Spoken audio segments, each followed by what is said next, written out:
So the next insertable over here is icons.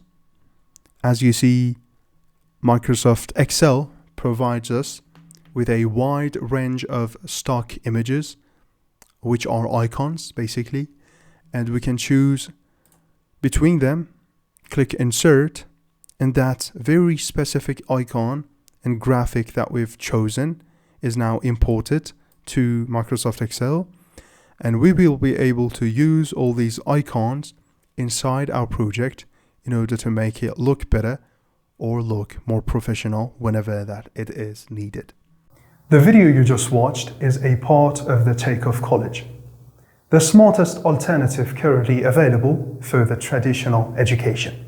If you are looking for improving your real-world skills with project-oriented courses, or if you are looking to increase the value of your time on a daily basis as either an employee or a business owner, for over 15 courses bundle plus our over 50 upcoming courses and all the updates, plus individual certificates of completion for each course, obtain your lifetime access today, paying our one-time fee with a great discount inside www.thetakeoffcollege.com.